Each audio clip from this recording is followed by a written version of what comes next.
Inspector Tayay Lakle Ngasisu pudong nalaktari Inspector Tayay Chamago humhumdoy shubadangka Sandok chariba thoromasi wakal na sagat chaba wari Hausik hingliba madi laikhidraba kanagumba amataga mari lenizadi Masida lakpo wakat aikhoina lawjaba ngamjaro asumna maralaiba miyosing adu police station na purki amadi police custody da Inspector Tayna wahang paman Athobasa Nungsibasa Pamubasa Khoirabo Asingmani su khangdi sengdabani su khangdi Migi mayumda changaga school gi principal ama oiriyadana demand ga toksandana tawridubu karino banoi taydubu thabak suwo paisa painingadi thabak suwo thabak sudrabo humang tadraba paisa sunglalo mi na pairiba kholiba tawriba mayam se khara uraga kalakpagi thabak di tosine ha kalakpagi thabak di tose akoi lamdam se sana khona bada maming chale jagoi culture tonga tongan ba performing arts khara da maming chale madu heng natana ne manipur sigi sanale pa sigi maming chape kai ge ha akoi lamdam sigi ke puthok puthok na prithvi gi mafam khadang da akoi ne sakta ba ya ba pot kari lerge ha akoi jo sir thabak ka phangdabani sum tokpham khangdadana tawbudu sir masine khara phagadraina sum khara tawjarubani sir tokpham khangdaba thabak phangdaba oi Manipur Sarkar ki thabuk torisi mi kyano khangbro ha Manipur Sarkar ki thabuk phangaga leri mi simi kyano lagani subunate Manipur da leri ba mi mising 2011 ge matungina mi lakh kuntare phabanati hojik 2021 ge report ma lagadi lakh kunthra manga phawgi manung da legadra masi manung da lakh 13 di mitu miancha oiredana ha oire yengo chief secretary kana oige chief secretary kana oige ba mapandagi additional SP kana noy mapandagi akoi ne sari ba polam singkarai digi mapandagi mi gi wa khitanga ngub dia de mayang gi wa ngangi mian cha gi wa ngangi ha lamdo masil di english lon basia de saw ba khangam de ayu ngata hogal ga tan jari du di tan du di gari na hoya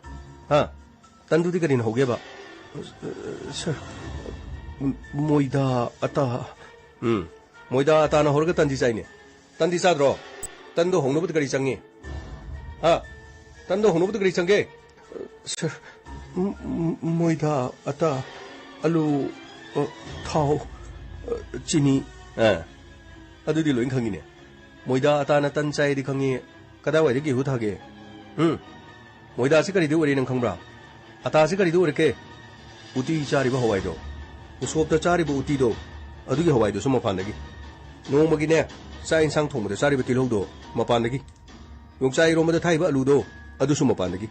Papora Hobada, Nga Tomada, Yen Tomada, No Rivet Haudo, Adusuma Pandagi. Loinama, I queen a day today, no Magi season at Polamsi. Kong the Yunata, among the Hikomder for the Kondio. Dong Iba Chapaldo, Adusuma Pandagi, Natrago Moredagi. Shelibo Kongro, Mapandagi, Natrago Moredagi. Purito, Adusuma Pandagi. Could they Shelagana? Could they do with your Kogi Young of the Savan Heron? Could they do Gilam the Grace? Ha? Could they do Gilam the Grace again? Mapandagi. Loin about Mapandagi. I call you over Pocho Potono Mohonabada. I quick an anacari to give them Sida. Furanba, Mingondagi, Mulaga Haptorga, Noya Saba Karaparaga, Boom Amani by Selaga, Nungaga Sinine, Narin the Lady Dina, Lebax in Ington and Numikitum Glan Ho, Lan Pasan Ho than a Makok Tongasalo, Tagat Pigi Kongra, Nokoi Unchilla Capo Morudo, Get Nabatan Unchilgane, Tang Kapomoga, Amatang Halamo Sushiki. Natamoy di singde. Furanba. Nakoi gumakia toluktanani. A sing was sing the Samam Nadina. Ah. Tabuk to Pazana Su. Tabuk to Surgane. I quickly laid Jeribu Polam Sing. Mapalam to Putona Bohanaba. Adugane. Sana Konaba Masatali Badumana. A quirum to Sigapotona Satapi. Sakrabo Umorok to show. A Gogo Edredana. Ah. Taming on the Pangiba Quigi Sakri Morok Shishu. Guinness Book of World Record. Nagalingo Redana. Ah. Adukatanatini. Poirito. How Krabama Pomasigi Chaho. How Jikti Malemski Maponkia the Pomnariban. Cried about Hanarige. How took day. Ah, Tania Latina, Kanamtanade. Karino ID, Suning Dava. Suning Davana, Chumi. Landomasi Telu Kong Pate. Ising the Romatam de Sing to Chen and Wagi Karigumantali. Masipa over there, Mapalam de Ditatro. ꯂꯧꯃꯤꯁꯤꯡꯅ ꯍꯧꯔꯤꯕ ꯏꯔꯥꯡ ꯇꯥꯔꯝꯒꯅꯤꯅꯦ ꯑꯩꯈꯣꯏ ꯂꯝꯗꯝꯁꯤꯗ ꯂꯧꯃꯤ ꯀꯅꯥꯅ ꯏꯔꯥꯡ ꯍꯧꯔꯤꯒꯦ ꯏꯁꯤꯡ ꯄꯤꯌꯨ ꯍꯥꯔ ꯄꯤꯌꯨ ꯍꯥꯏꯅ ꯃꯇꯝꯗꯨꯗ ꯈꯔ ꯂꯥꯎꯅꯕ ꯅꯠꯇꯅ ꯃꯥꯅ ꯊꯣꯛꯄ ꯁꯦꯜ ꯄꯥꯏꯕ ꯃꯤꯑꯣꯏꯁꯤꯡꯅ ꯃꯥꯒꯤ ꯂꯧ ꯁꯨꯔꯤꯕ ꯃꯤꯁꯤꯡ ꯑꯗꯨꯗ ꯕ꯭ꯂꯦꯛꯇ ꯍꯥꯔ ꯈꯔ ꯂꯩꯔꯒ ꯈꯔ ꯆꯥꯏꯁꯟ ꯈꯣꯠꯆꯜꯂꯒ ꯀꯨꯝ ꯑꯃꯗ ꯊꯥ 3-4 ꯂꯧ ꯎꯔꯒ ꯑꯗꯨꯝ ꯂꯣꯏꯔꯦ ꯊꯕꯛ ꯁꯨ ꯃꯈꯜ ꯃꯈꯜꯅꯤ ꯍꯧꯖꯤꯛ ꯂꯩꯔꯤꯕꯁꯤ ꯉꯥ ꯌꯣꯛꯄ ꯌꯥꯏ ꯍꯨꯃꯥꯡ ꯃꯜꯅꯅꯦ ꯊꯕꯛ ꯐꯖꯅ ꯁꯨꯔꯒ ꯁꯦꯜ ꯇꯥꯜꯂꯣ ꯑꯩꯈꯣꯏꯒꯤ ꯂꯝꯗꯝ ꯑꯁꯦ ꯀꯔꯤꯃꯠꯇ ꯑꯋꯥꯠꯄ ꯂꯩꯇꯕ ꯂꯝꯗꯝ ꯁꯦꯝꯕꯤ ꯁꯥꯕꯤꯗꯕ ꯃꯗꯨꯒꯤ ꯄꯣꯠꯊꯣꯛ ꯍꯦꯟꯅ ꯂꯩꯍꯟꯅꯕꯒꯤ ꯇꯉꯥꯏ ꯐꯗꯕ ꯂꯧꯈꯠꯐꯝ ꯊꯣꯛꯄ ꯃꯤꯑꯣꯏꯅ ꯂꯧꯔꯛꯇ꯭ꯔꯕꯁꯨ ꯑꯩꯈꯣꯏ ꯏꯁꯥꯅ ꯇꯧꯕ ꯌꯥꯕ ꯌꯥꯝ ꯂꯩ ꯍꯨꯃꯥꯡ ꯃꯜꯅ ꯊꯕꯛ ꯁꯨꯔꯕ ꯅꯁꯥꯅꯅꯦ ꯁꯦꯜ ꯇꯥꯅꯅꯕꯒꯤꯗꯃꯛ ꯆꯦꯀꯣꯟ ꯑꯃꯗ ꯊꯕꯛ ꯁꯨꯔꯕꯁꯨ ꯃꯗꯨꯒꯤ ꯊꯕꯛ ꯁꯨꯕꯒꯤ ꯑꯋꯥꯕꯗꯨ ꯈꯪꯂꯕꯗꯤꯅꯦ ꯃꯤꯒꯤ ꯃꯐꯝꯗ ꯈꯗ꯭ꯔꯛ ꯃꯗ꯭ꯔꯛ ꯇꯧꯗꯅ ꯑꯁꯦꯡꯕ ꯀꯌꯥꯕꯨꯁꯨ ꯅꯈꯣꯏꯒꯨꯝꯕꯁꯤꯅ ꯁꯦꯔꯥꯟ ꯇꯨꯔꯥꯟ ꯎꯍꯜꯂꯦꯗꯅ ꯑꯁꯦꯡꯕꯅꯤ ꯈꯪꯗ꯭ꯔꯦ ꯑꯃꯥꯡꯕꯅꯤ ꯈꯪꯗ꯭ꯔꯦ ꯅꯈꯣꯏꯅ ꯄꯨꯝꯅꯃꯛ ꯄꯨꯡꯆꯥꯏ ꯆꯥꯏꯍꯜꯂꯦꯗꯅ ꯅꯠꯇꯦ ꯁꯤꯒꯤ ꯊꯕꯛꯁꯤ ꯅꯠꯇ꯭ꯔꯗꯤ ꯅꯈꯣꯏ ꯂꯩꯇ꯭ꯔꯕ ꯁꯤꯒꯤ ꯊꯕꯛꯁꯤ ꯅꯠꯇ꯭ꯔꯗꯤ ꯅꯈꯣꯏ ꯂꯩꯇ꯭ꯔꯣ ꯁꯔ ꯁꯨꯝ ꯁꯤꯅ ꯈꯔ ꯐꯒꯗ꯭ꯔꯥꯅꯦ ꯁꯔ ꯁꯔ ꯂꯤꯆꯩꯅ ꯀꯟꯅꯔꯛꯄꯒꯤꯁꯨ ꯁꯔ ꯂꯦꯡꯕ ꯉꯝꯗ꯭ꯔꯤꯉꯩꯁꯤꯗ ꯁꯔ ꯇꯨꯃꯤꯟ ꯂꯩꯌꯨ ꯍꯨꯔꯥꯟꯕ ꯃꯤꯅ ꯇꯧꯅꯗꯕ ꯊꯕꯛ ꯇꯧ ꯌꯥꯗ꯭ꯔꯣ ꯍꯧꯖꯤꯛ ꯌꯦꯡꯉꯨ ꯂꯝꯗꯝ ꯑꯁꯤꯒꯤ ꯃꯤꯑꯣꯏ ꯀꯌꯥꯅ ꯁꯝ ꯀꯛꯄ ꯍꯧꯔꯕꯅꯤ ꯑꯩꯈꯣꯏ ꯃꯌꯥꯝꯅ ꯁꯝ ꯀꯛꯑꯗꯤ ꯃꯄꯥꯟ ꯂꯝꯗꯩ ꯁꯝ ꯀꯛꯄꯁꯤꯡꯁꯦ ꯂꯣꯏ ꯆꯠꯈꯤ ꯇꯥꯕ ꯂꯝꯕꯤ ꯃꯆꯤꯗ ꯆꯥꯅꯕ ꯌꯣꯟꯗ꯭ꯔꯣ ꯊꯕꯛ ꯁꯨꯒꯦ ꯍꯥꯏꯗꯅ ꯂꯦꯞꯇꯅ ꯋꯥꯀꯔ ꯀꯌꯥ ꯂꯩꯔꯤꯗꯣ ꯃꯅꯤꯄꯨꯔꯁꯤꯗ ꯃꯤ ꯀꯌꯥ ꯌꯥꯎꯒꯦ ꯅꯣꯏꯅ ꯄꯥꯝꯃꯤꯁꯤꯅ ꯀꯥꯔ ꯊꯧꯕ ꯐꯤꯔꯣꯟ ꯑꯅꯥꯟꯕ ꯁꯦꯠꯄ ꯑꯗꯨꯒ ꯒꯥꯔꯤ ꯃꯅꯤꯡꯗ ꯃꯊꯣꯡ ꯃꯔꯝ ꯈꯪꯗꯕ ꯅꯨꯄꯤ ꯈꯔ ꯍꯥꯞꯆꯜꯂ ꯀꯣꯏꯆꯠ ꯆꯠꯄ ꯁꯤ ꯅꯠꯇ꯭ꯔꯣ ꯅꯣꯏ ꯄꯥꯝꯃꯤꯁꯦ ꯅꯨꯡꯉꯥꯏꯕ ꯄꯥꯝꯕ ꯁꯨꯅꯤꯡꯗꯕ ꯍꯨꯃꯥꯡ ꯃꯜꯅꯅꯦ ꯁꯦꯡꯅ ꯊꯃꯣꯏ ꯁꯦꯡꯅ ꯄꯩꯁా ꯇꯥꯜꯂꯣ ꯆꯨꯗ ꯁꯨꯝꯃꯁꯨꯅꯦ ꯂꯝꯗꯝ ꯑꯁꯤꯗ ꯆꯨ ꯁꯨꯝꯕ ꯃꯤ ꯑꯃꯅ ꯐꯪꯉꯤ ꯄꯩꯁꯥꯁꯦ ꯀꯌꯥꯝ ꯐꯪꯉꯤ ꯈꯪꯕ꯭ꯔꯥ ꯁꯝ ꯀꯛꯑꯣ ꯁꯝ ꯀꯛꯄꯗ ꯅꯣꯡꯃꯗ ꯂꯨꯄꯥ ꯀꯌꯥ ꯐꯪꯉꯤ ꯈꯪꯕ꯭ꯔꯣ ꯆꯦꯛ ꯁꯨꯕꯗꯨ ꯄꯥꯝꯗ꯭ꯔꯦ ꯈꯜꯂꯣꯅꯦ ꯂꯩꯈꯣꯝ ꯇꯩꯅꯤꯡꯗ꯭ꯔꯦꯅ ꯈꯜꯂꯣꯅꯦ ꯑꯗꯨ ꯃꯌꯥꯡ ꯊꯥꯡꯉꯣ ꯄꯩꯁꯥ ꯇꯥꯜꯂꯣ ꯁꯦꯜꯒꯤ ꯚꯦꯂꯨꯗꯨ ꯈꯪꯒꯅꯤ ꯃꯤꯅ ꯋꯥꯅ ꯇꯥꯟꯖꯔꯤꯕ ꯄꯩꯁꯥꯗꯨ ꯃꯤ ꯏꯃꯨꯡꯗꯒꯤ ꯃꯨꯜꯂꯒ ꯅꯈꯣꯏꯅ ꯍꯥꯏꯕ ꯌꯥꯗ꯭ꯔꯒ ꯃꯤꯒꯤ ꯃꯆꯥ ꯐꯥꯒꯦ ꯀꯤꯗꯅꯦꯞ ꯇꯧꯒꯦ ꯔꯦꯟꯁꯝ ꯇꯥꯟꯒꯦ ꯉꯥꯏꯈꯣꯅꯦ ꯉꯁꯤ ꯐꯥꯎꯕꯗ ꯃꯤꯉꯣꯟꯗꯒꯤ ꯑꯗꯨꯃꯥꯏꯅ ꯁꯦꯟ ꯊꯨꯝ ꯂꯥꯛꯑꯒ ꯔꯦꯟꯁꯝ ꯇꯥꯜꯂꯒ ꯃꯤꯒꯤ ꯏꯃꯨꯡ ꯃꯅꯨꯡꯗ ꯑꯋꯥꯕ ꯄꯤꯔꯒ ꯀ꯭ꯔꯣꯔꯄꯇꯤ ꯑꯣꯏꯈꯤꯕ ꯅꯨꯡꯉꯥꯏ ꯌꯥꯏꯐꯕꯁꯤꯕꯨ ꯀꯌꯥꯝ ꯌꯥꯎꯒꯦ ꯑꯃꯨꯛꯇ ꯍꯥꯏꯕꯅꯤ ꯀꯌꯥꯝ ꯌꯥꯎꯒꯦꯕ ꯁꯦꯡꯅ ꯍꯥꯏꯕꯅꯤ ꯍꯩ ꯅꯈꯣꯏꯒꯨꯝꯕꯁꯤ ꯀꯩꯁꯨ ꯅꯠꯇꯦꯅꯦ ꯑꯩꯒꯤ ꯏꯊꯛꯁꯤꯗ ꯏꯟꯀ꯭ꯋꯥꯏꯔꯤ ꯈꯔ ꯆꯠꯊ ꯇꯧꯕꯅꯤ ꯆꯦꯜꯍꯜꯂꯒ ꯅꯣꯡꯃꯩ ꯌꯥꯎꯔꯝꯃꯤ ꯈꯨꯠ ꯍꯜꯂ ꯀꯥꯞꯄꯅꯤ ꯂꯦꯞꯄꯨ ꯌꯥꯗꯕꯗꯤ ꯍꯜꯂ ꯀꯥꯞꯄꯗꯒꯤ ꯁꯜꯂ ꯇꯥꯕꯅꯦꯅꯅꯦ ꯔꯤꯄꯣꯔꯠ ꯊꯣꯛꯄꯤꯈ꯭ꯔ ꯂꯣꯏꯔꯦ ꯁꯨꯞꯅꯇꯒꯤ ꯃꯔꯨ ꯑꯅꯤ ꯍꯣꯏ ꯅꯈꯣꯏꯒꯨꯝꯕꯁꯤ ꯍꯥꯠꯂꯒ ꯐꯒꯗꯕꯅꯤꯅꯦ ꯁꯤꯒꯨꯝꯕꯁꯤ ꯇꯧꯕ ꯌꯥꯗꯦꯅ ꯈꯪꯅꯅꯕ ꯈꯔꯒ ꯂꯩꯔꯤ ꯅꯈꯣꯏ ꯅꯠꯇꯕ ꯈꯔꯒ ꯂꯩꯔꯤ ꯗ꯭ꯔꯒ ꯂꯂꯣꯟꯕ ꯒꯨꯂꯤ ꯂꯂꯣꯟꯕ ꯈꯔꯒ ꯆꯦꯜꯍꯜꯂꯒ ꯀꯥꯞꯄꯦ ꯇꯥꯔꯕꯗꯤꯅꯦ ꯑꯁꯤꯒꯨꯝꯕ ꯊꯕꯛꯁꯤꯡꯁꯦ ꯑꯃꯠꯇ ꯇꯧꯔꯣꯏꯗꯕꯅꯤ ꯁꯣꯝꯗꯅ ꯋꯥꯔ ꯑꯦꯒꯦꯟꯁ ꯗ꯭ꯔꯒ ꯁꯣꯝꯗꯅ ꯇꯧꯔꯤꯕ ꯃꯌꯥꯝꯁꯦ ꯀꯌꯥ ꯑꯃ ꯐꯥꯏ ꯀꯌా ꯑꯃ ꯊꯣꯛꯂꯛ ꯐꯥꯔꯤꯕꯁꯤꯡ ꯑꯁꯤꯒꯤ ꯃꯅꯨꯡꯗꯗꯤ 100ꯒꯤ ꯃꯅꯨꯡꯗ 3-4ꯈꯛ ꯐꯥꯕꯩ ꯋꯥꯅꯤ 97 ꯑꯃꯗꯤ ꯐꯥ ꯉꯝꯕ ꯅꯠꯇꯦꯕ ꯅꯈꯣꯏꯒꯨꯝꯕꯁꯦ ꯍꯥꯠꯂꯒ ꯐꯒꯗꯕꯅꯤ ꯃꯇꯨꯡ ꯃꯅꯥꯎ ꯁꯤꯒꯨꯝꯕꯁꯤ ꯇꯧꯈꯤꯗ꯭ꯔꯣ ꯃꯇꯨꯡ ꯃꯅꯥꯎ ꯁꯤꯒꯨꯝꯕꯁꯤ ꯇꯧꯈꯤꯗ꯭ꯔꯣ ꯑꯩ ꯅꯪ ꯀꯩꯒꯤ ꯇꯨꯃꯤꯟ ꯂꯩꯔꯤ ꯅꯪꯗꯤ ꯀꯩ ꯇꯨꯃꯤꯟ ꯂꯩꯔꯤꯒꯦ ꯁꯔ ꯑꯆꯨꯝꯕꯅꯦ ꯁꯔꯅ ꯍꯥꯏꯗꯣ ꯑꯆꯨꯝꯕꯅꯦ ꯃꯇꯨꯡꯗ ꯁꯤꯒꯨꯝꯕ ꯊꯕꯛꯁꯦ ꯇꯧꯖꯔꯔꯣꯏ ꯁꯔ ꯇꯧꯖꯔꯔꯣꯏ ꯀꯥꯏꯅ ꯐꯥꯈꯤꯕ ꯏꯁꯩꯅꯤ ꯅꯣꯡꯃ ꯉꯪꯉꯛꯄꯗꯤ ꯁꯣꯏꯗ꯭ꯔꯕꯅꯤ ꯍꯩꯅꯈ꯭ꯔꯕꯅꯤꯅ ꯂꯨꯗ ꯇꯣꯡꯗ ꯏꯗ ꯌꯥꯎꯈ꯭ꯔꯕꯅꯤ ꯅꯈꯣꯏꯁꯦ ꯄꯣꯛꯄꯗ ꯅꯈꯣꯏ ꯅꯃꯥ ꯅꯄꯥꯅ ꯁꯣꯁꯇꯤꯒ ꯇꯧꯔꯤꯅꯤꯅꯦ ꯏꯁꯩꯒ ꯇꯧꯗ꯭ꯔꯣ ꯂꯤꯂꯥꯒ ꯇꯧꯔꯝꯒꯅꯤ ꯅꯨꯄꯥ ꯄꯣꯛꯑꯕꯅꯦꯅ ꯁꯣꯝꯗꯗꯤ ꯅꯈꯣꯏ ꯆꯥꯎꯔꯛꯑꯀꯥꯟꯗꯗꯤ ꯃꯤꯒꯤ ꯏꯃꯨꯡꯗ ꯃꯤꯒꯤ ꯅꯨꯡꯉꯥꯏꯕꯗꯨ ꯃꯨꯜꯂꯨꯆꯣ ꯃꯤꯒꯤ ꯃꯆꯥ ꯐꯥꯔꯨꯆꯣ ꯔꯦꯟꯁꯝ ꯇꯥꯜꯂꯨꯆꯣ ꯃꯤꯒꯤ ꯏꯃꯨꯡꯗ ꯊꯛꯁꯤ ꯈꯥꯁꯤ ꯅꯥꯏꯗꯅ ꯏꯃꯨꯡ ꯑꯗꯨꯗ ꯃꯤꯕꯨ ꯊꯛ ꯅꯤꯍꯜꯂꯨꯆꯣꯅ ꯅꯣꯏꯒꯤ ꯅꯄꯣꯛꯅ ꯏꯗꯨ ꯌꯥꯎꯔꯛꯏꯅꯤꯅꯦ ꯂꯥꯏꯔꯤꯛ ꯂꯥꯏꯁꯨ ꯍꯩꯔꯕ ꯅꯔꯩꯕꯥꯛꯁꯤꯕꯨ ꯅꯨꯡꯁꯤꯔꯗꯤ ꯑꯗꯨ ꯇꯧꯈꯤꯗ꯭ꯔꯣ ꯉꯥꯏꯈꯣꯅꯦ ꯅꯈꯣꯏꯕꯨ ꯂꯥꯏꯔꯤꯛ ꯀꯗꯥꯏꯐꯥꯎ ꯇꯝꯃꯛꯀꯦ ꯅꯪ ꯂꯥꯏꯔꯤꯛ ꯀꯗꯥꯏꯐꯥꯎ ꯇꯝꯃꯛꯏ ꯎꯆꯤꯟ ꯅꯥꯆꯤꯟ ꯁꯔ ꯃꯦꯇ꯭ꯔꯤꯛꯇꯤ 2ꯔꯛ ꯊꯥꯔꯒ ꯄꯥꯁ ꯇꯧꯖꯔꯦ ꯁꯔ ꯇꯧꯅꯤꯌꯦ ꯇꯧꯅꯦꯕ ꯅꯪꯗꯤ ꯁꯔ ꯑꯩꯒꯤ ꯒ꯭ꯔꯦꯖꯨꯑꯦꯠ ꯂꯣꯏꯔꯛꯄ ꯒ꯭ꯔꯦꯖꯨꯑꯦꯠ ꯂꯣꯏꯔꯗꯤ ꯅꯍꯩꯅꯆꯤꯡꯗꯨ ꯐꯖꯅ ꯍꯩꯔꯗꯤꯅꯦ ꯑꯉꯥꯡ ꯃꯌꯥꯝ ꯑꯃ ꯍꯧꯖꯤꯛ ꯇ꯭ꯌꯨꯁꯟ ꯇꯧꯅꯤꯡꯉꯥꯏ ꯂꯩꯇꯗꯅ ꯑꯣꯖꯥ ꯂꯩꯇꯗꯅ ꯉꯥꯎꯆꯦ ꯂꯩꯔꯤꯃꯤ ꯃꯌꯥꯝꯅ ꯂꯨꯄꯥ 500 ꯂꯧꯔꯁꯨ ꯂꯨꯄꯥ 200 ꯂꯧꯔꯒ ꯑꯉꯥꯡ ꯃꯌꯥꯝ ꯇ꯭ꯌꯨꯁꯟ ꯇꯧꯔꯗꯤꯅꯦ ꯅꯕꯨꯛꯇꯨ ꯊꯟꯅ ꯆꯥꯗꯧꯕ ꯅꯌꯨꯝꯗꯁꯨ ꯅꯃꯥ ꯅꯄꯥꯅ ꯍꯔꯥꯎꯗꯣꯏꯅꯤ ꯑꯗꯒꯤ ꯅꯆꯟꯅꯆꯦ ꯅꯨꯄꯤ ꯂꯩꯔꯒꯅ ꯅꯇꯨ ꯅꯆꯥꯅ ꯍꯔꯥꯎꯗꯣꯏꯕ ꯇ꯭ꯌꯨꯁꯟ ꯇꯧꯋꯣ ꯀꯠꯊꯣꯛꯑꯣ ꯁꯥꯟꯅ ꯈꯣꯠꯅꯕ꯭ꯔꯥ ꯀꯩꯅꯣ ꯅꯊꯋꯥꯏ ꯌꯥꯎꯁꯜꯂꯣ ꯍꯧꯖꯤꯛ ꯁꯥꯟꯅ ꯈꯣꯠꯅꯕꯗ ꯀꯔꯤ ꯇꯧꯔꯦ ꯇꯥꯗ꯭ꯔꯣ ꯍꯧꯖꯤꯛ ꯇꯧꯔꯤꯁꯤꯡꯁꯦ ꯇꯥꯗ꯭ꯔꯣ ꯂꯥꯎꯔꯤꯕ ꯈꯣꯡꯉꯤꯕ ꯁꯥꯟꯅ ꯈꯣꯠꯅꯕꯒꯤ ꯇꯧꯔꯤꯁꯤꯡꯁꯦ यारो ये लमदम सिददी साना खोनो बसम सा मथन होना जबा मसाना डाइट पुथुक जबा फावर कांदा हेंग गोल्ड मेडल लोरो कांदा एयरपोर्ट मी अहु मरी तरक तरक तरक तरक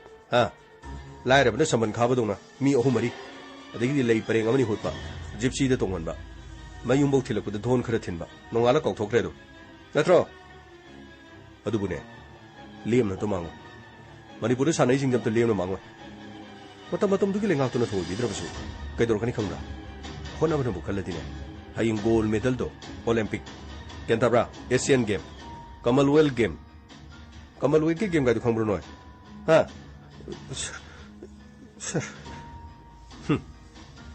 सुंजू नावजुना रेदना करीबदी हेरुने के नोयना नखोय गुमसिनी ए यामना चाइरा थिन फुनिंगिस खल्लुरगा इसे खांगुग मक्तेबा नते नखोयना करिगिनो बसि तोरसिबो अबताय परेंग हाय थबक सिद kana yo he haro iche peg haro Sid kana yo sir अखोई अनि खक्तनी सर करी नखोई नि फाक्रम मतुंग इमुंगदुदा मी अतै थाजलक्तना हा अखा राव नंग हनगनी गा हाइदैने नोइन हाइबदु लोइन तमबनी ने kana यो हे सर अखोई अनि खदनी सर अखोई नि सुम कीना बने सुम धप तौबनी सर कीना बने धप तौबनी gun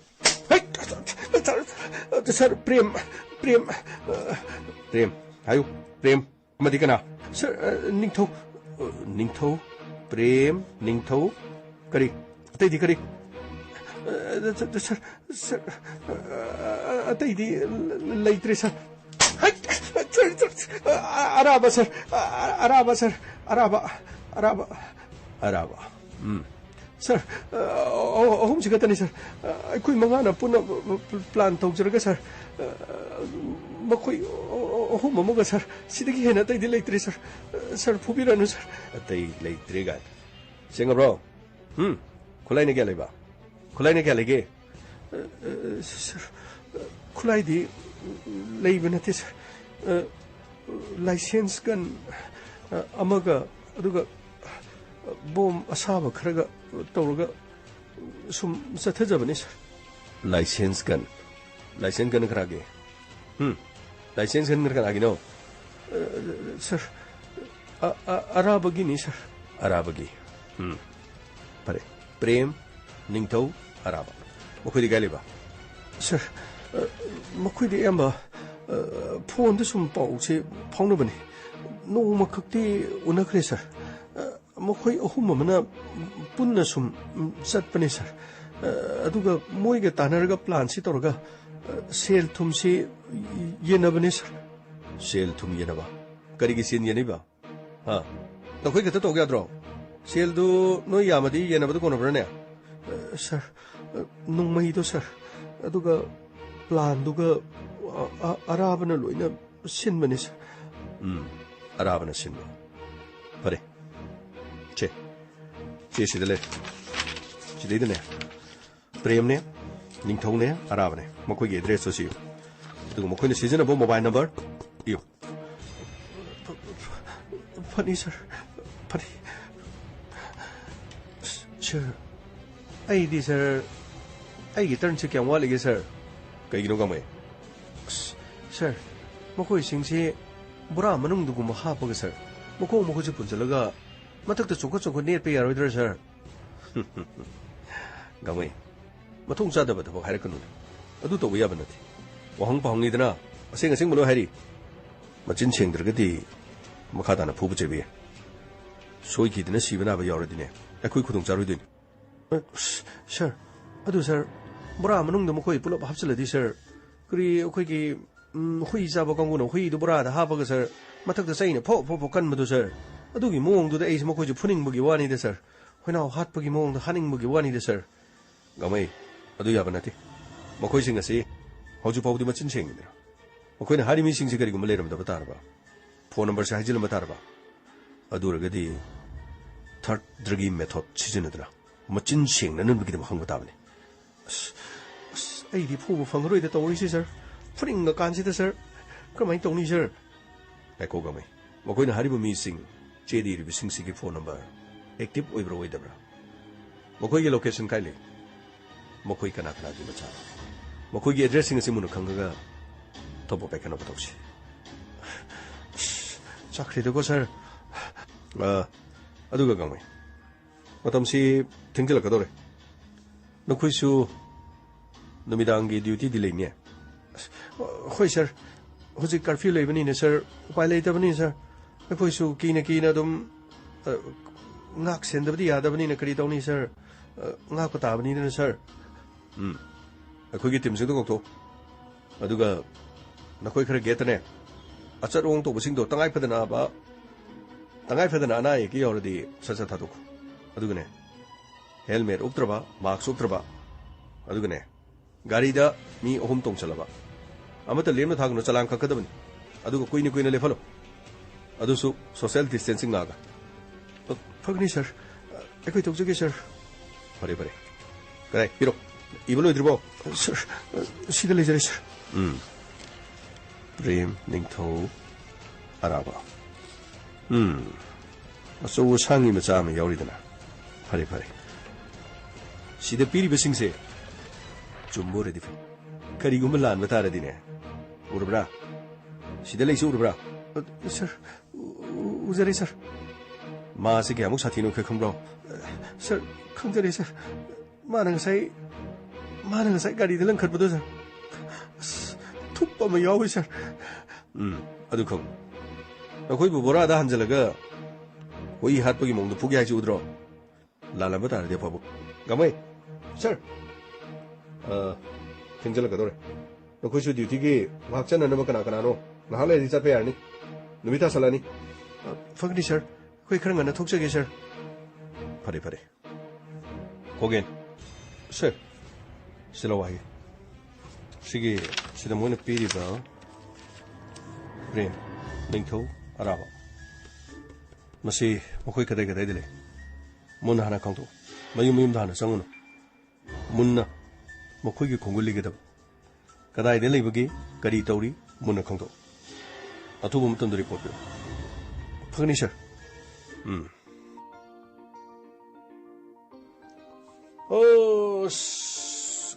또 부탁하게 또 오보세요. 빨리 이때되고 코로나 낭나 농아이보시 농아이되고 코로나 코비드-19 농아이래 해 코로나 코비드-19 크리노 gome kari sai no dubo as radio da lakwe sai ni da covid-19 na sum lai ko sai de am phajai bu ko ai ne kari no covid-19 na nei ne sum hai bu sai na ha ma di khang du ko adu ri ko mu di covid-19 hai bu le ram bai wa ni da as hoi ni adu ngasi di khulang gang ji kam do ba ba as khang de da to ri si thong cha ba la ka ni tha sa de da si nung dang da la ko mi sing de khra gyan ta ba mi di song la la oi ba mo khoi na ta gu du khangi pung 3 ta ga do ri ne ko pung manga de mo khoi pai ba hor do ni adegi de mo khoi manam nam thir ga la ka ni ha ro so sanitizer to ri ni na ha ka ni do gyan men ta ba na te da to ri se as gyan ta de da to de ya da ba gi khra to bai do ni ne ko so pai le de kri ha ro ni lam dam si gi mi sing di ka nga so sa so loi no oza nga to oi ba ni ne ko akhoi ni satra oi ba ne gyan ta de as stos no khoi khra to oi ngasi di krino ai ga wa nga na ba di ko adam mari to ni khang ni ka ni ka to oi no khoi khra to ai sai da phom da lai gi ko as o pare akhoi to gese pisa o ara haul ka ari ha ai ge lo gamai do sai de ngak tang lai gi akhoi hana gari khama ga check to oi ta au ni asige kha angmai je ha haipana sa ariba mi gi ma arai tat bu ma na ma to gutam masi di ba saurunda mana sum nang bu nuki du sum lagna jari ni gari male khamo gari to khamo hoi gari to khamo kha amune he ka ari do kha amune Arino, Mamma is a told show. See, Marie, that's in a tower soon go. Hey, Mark, let me know this, so sorry. Gary Kamini, Ka Amuni, she was going to Gary Camdino. Don't go no quite of young. I never go. Gary take told him, I've been no quite. Sir, Carido with your sir. Ka Arito Geba. Queen Sida le Epton si Ectorisi Ka Aritoge Siro. Ha Ka Aritoge Siraba. Sir, what are we ready? Koi was about Singocre. Sir, so we don't know. In a city, such a craggy. Ya Aroy. Sipotro. Sipotro. Corino, sir, she have, sir. Hey, Ado Heba na Atene. Sipotro. Corino, sir. She has this, sir, come, sir. Na ako'y ga ari thawradi ga ari giche nako'y kaangdro pu rit leiradi pu rit kidi isip leiba ko ongop leiradi ko ongop kidi isip leiba kani po leiradi pot le ebagi di isip yaudra ga ari thawradi ga ari giche patro duni haise RC di putro gari giche haradi kharpai RC hari gyan manta de sir Gari said, sir, yum the thermometer, sir. Ka Ari, yum the anameba, ya arajo, ama sileo, yum the salaga, Gari say la oro, ama sita amamoga. Sir, Gianum tadres and maroon, lay get tapasiga, lobum to Kangriba. Sir, she am to Yobuba. Green on a on the mo, see you Hegelian. I already married or running towards. Sir, what will be ready? Launch a congress, sir. I'm to see them to love you, sir. Some sarga one of the official that Torre, sir. I'm to Sergeant one in man, touching Tato was it. Maggie Mangachi, Mato Tamazito was Hazigan on Togre, Lumas. Haina Gitari. President, I am essentially go. Hey, Muron Simuta, the moon, who told us Crino Kundrin. Crida, no, I create bro. Coimuni, Sigi Moron, she's going on to win. Hey, Cream Bron to bra. Saying how was a quick loan in Ankandra. Then could I la bra? Then Creelam to la bro. Quite lumps the gun of London Kandra. She told them say. Crino no quick, I get it and out there to isolate Arab Crino. Hi, right, driving lessons Crino. Sinangi Carina, Max of the Crida. The Gilopacani, Supasayam, the Tarek. No, you say, Belsicaki, Utro. Sir, Masidi, no pico with the sir. Dear Machama took Zarudi. Sir, what will be no city besides the Yoldra? A helmet, sir, wait, tung the tongue, we manage Upidana. Ma Upanina, man Upadi, I Uptragus Mag Egalana Dredra. Adurgadi, I Uptras Yabran, some Togzoni. Yam Havagawani Nico. I say, I'm on a helmet, ope, I'm on uptre, I did not quite any land dressing in it. No quite any gimon city, young Sinabi Monine. No, I train is in Nupi, Unarubani High, Sidamo. Oh, Nupi, Unabata Besalo, Creabaco. Pray. I don't know when it always stay on Fatty. I say, why he go? No quite Nupi, Unaragasu, no quite nothing to the marks up to the Hake Sangadico. Nang yum yo drink it and Nasado Corona post the boy Nico. Nang na post the board in Nupi to Miguel Hong Hobotava. Crew Pile, Nang see, I'm no season of Nupi to go. Nang see what can the Gatorgan quite slow motion the Gamidang the Gachi and among the Galay pring pie and slow motion the do the Koyam Chandra Gatorganine. As it what kind of Madadun I've been among the slow motion the Gachi like say a sound and ever. Say a sacro. Mang they say a Torgachitra Gatorgane. Tronganida, see no quite Ronganeva. Do. Nang no doom section that are the coronado nang pa adinang secret in Inupido. Mean a home to a hogany high benida. A sin of 16 kyo. See washing on a gadabnatico. Quimasam son again tagadabne. Caritore Jose Lena Simica Yore. Meet some was who do it na. Sikanano no. Quimasan say again tade. When a crigim from Sectori. A sick to Wikisomato tade. Go. Secto Wikimato Santa Deva. London still missing the go. Masin again tadavan in a quite to leave me. As again that I go. ꯌꯥꯔꯦ ꯉꯁꯤꯒꯤꯗꯤ ꯆꯠꯈꯤꯌꯣ ꯑꯗꯨꯒ ꯃꯇꯨꯡꯗ ꯂꯥꯛꯄꯗꯀꯣ ꯅꯈꯣꯏ police ꯀꯤꯕꯒꯤ ꯃꯥꯛꯁ ꯎꯞꯄꯗꯨ ꯇꯧꯒꯅꯨ ꯌꯨꯝꯗ ꯂꯩꯕꯗꯁꯨ ꯃꯥꯛ ꯈꯔ ꯎꯞꯈꯤꯌꯣꯀꯣ ꯑꯁꯤ ꯑꯗꯨꯒ ꯅꯈꯣꯏꯒꯤ ꯅꯨꯄꯤ ꯎꯅꯕ ꯆꯠꯄꯗꯁꯨꯀꯣ ꯃꯇꯝ ꯈꯔꯗꯤ ꯎꯅꯕꯗ ꯊꯣꯛꯈꯤꯌꯣ ꯑꯩꯈꯣꯏꯁꯨ ꯄꯥꯈꯪꯅꯤꯀꯣ ꯄꯥꯈꯪ ꯑꯣꯏꯕꯅꯦ ꯑꯩꯈꯣꯏꯁꯨ ꯎꯅꯗꯕꯅꯤ ꯑꯁꯤ ꯃꯥꯛꯁꯇꯣ ꯈꯔ ꯎꯞꯄꯒ ꯁꯦꯅꯤꯇꯥꯏꯖꯔ ꯈꯔꯒ ꯁꯤꯖꯤꯟꯅꯕꯤꯌꯨꯀꯣ ꯅꯈꯣꯏꯒꯤ ꯄꯨꯟꯁꯤꯗꯣ ꯅꯨꯡꯁꯤꯌꯦ ꯑꯩꯈꯣꯏ ꯃꯌꯥꯝꯁꯦ ꯉꯥꯛꯄꯗ ꯑꯩꯈꯣꯏ ꯑꯃꯨꯛ ꯂꯥꯟꯅꯒꯗꯧꯔꯤꯕꯅꯤ ꯑꯁꯤ ꯅꯈꯣꯏꯅ ꯒ꯭ꯌꯥꯟ ꯇꯥꯔꯗꯤ ꯑꯩꯈꯣꯏꯁꯨ ꯂꯥꯟꯅꯔꯣꯏꯗꯧꯕ ꯀꯔꯤꯒꯨꯝꯕ ꯑꯩ ꯑꯃꯨꯛ ꯁꯤꯈ꯭ꯔꯗꯤ ꯑꯩꯒꯤ ꯖꯣꯅꯔꯩꯁꯨ ꯃꯤꯅ ꯂꯧꯒꯗꯧꯔꯤꯕꯅꯤꯅꯦ ꯁꯣꯔꯤ ꯁꯥꯔ ꯁꯥꯔꯒꯤ ꯋꯥꯐꯝꯁꯤ ꯌꯥꯝꯅ ꯆꯨꯝꯃꯤ ꯁꯥꯔ ꯍꯌꯦꯡꯈꯩꯗꯤ ꯌꯥꯝꯅ ꯆꯦꯛꯁꯤꯟꯖꯔꯒꯦ ꯁꯥꯔ ꯐꯔꯦ ꯌꯥꯔꯦ ꯍꯧꯖꯤꯛꯀꯤꯗꯤ ꯅꯈꯣꯏ ꯆꯠꯈ꯭ꯔꯣꯀꯣ ꯀꯔꯤꯁꯨ ꯀꯥꯎꯈ꯭ꯔ ꯊꯣꯛꯄꯅꯦ ꯁ꯭ꯋꯥꯏ ꯌꯧꯕꯗꯀꯣ ꯑꯗꯨ ꯅꯈꯣꯏꯅ ꯈꯪꯒꯗꯕꯗꯤ ꯂꯝꯕꯤꯗꯨ ꯈꯔ ꯁꯥꯡꯅ ꯆꯠꯂꯗꯤ ꯁ꯭ꯋꯥꯏꯗꯁꯨ ꯆꯦꯛ ꯇꯧꯔꯝꯒꯅꯤꯌꯦ ꯁ꯭ꯋꯥꯏꯗ ꯆꯦꯛ ꯇꯧꯕꯗꯗꯤꯀꯣ खरा साथीबा लेरमदिको खुंगोय चोंगोंदना असि गेनबा लाबगा सादना करी करोने याम चोंगोनबा तौबनी अस कमाय तौनी होरेनमु साइदमु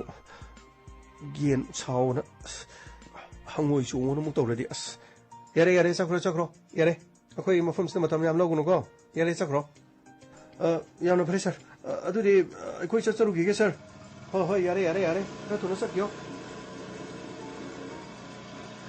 सर नंग नरे सुइता तले चेक तौबदा नंग मिंगोंदा वा हंगबदसु नंगी नरोंदो खंगद्रेने करिनो नंगी नरोंदो खंगदबनि मिने समता लोक्सन मंगमद्रे असि करिनो नंगी मरोंदुबो यामना सा अंगना अंगनुने खरगा तम ngangaga मिगी मरोंदो मिने सु ग्यान ताना बतौरदि फबा इस या आमना हाई एवरीवन ने खा अंजरे को खा अंजरे aina la aita alisibu si ibu aina ta atkena ta atliraba na ate sibu aina ta atkena ta atliraba kha angmai u sitaba ta auno ko nang sa he na asado nang ina asado ko su urung jani he nang su urung jani as krino ne mana su urung jani he sibo ai gi masa da dikri ge choro ongdoino ai gi sa du di gangmai gi masa oi ta ba ai gi nupi du nang na lobo sunna tan kri ge ai gi isa du di nang nari du tak dur ba ha asi nang ina sa du ai gi isa de kri gi mari ta kudoino nate nang bu hayeng nang gi kilo marfu ta ba nupi du nang ga lohong ga no khoi pok masa du bu ai gi maron singa kadro ha ai gi maron singa kadra ba as ya are da kha angai na angsu gya anta adre he ai kho oi dok sa augal kri kho ngase ai kho oi dok sa augal kni hai chini ai yare no ya ni numero lama o ko pukchai chi sai do ba wali ke dorge duty ta du sha as hau go da ngai di na khoi ni sine ek tak ka phat ne da tok chale sir faro ke dore ro as sir ani si ga gari check to mi ne bisi sir ra ya adre sir ama sinum marai si pukta ta bini ama sinum maro lama boy ni unsin da dun pa na bisi da Rahul kumai ni mo ko ni ngang na bisi taraga ako ji mata mau gi bo khongoi dori yamna pare ade gari male asi khara umta check pajana tausi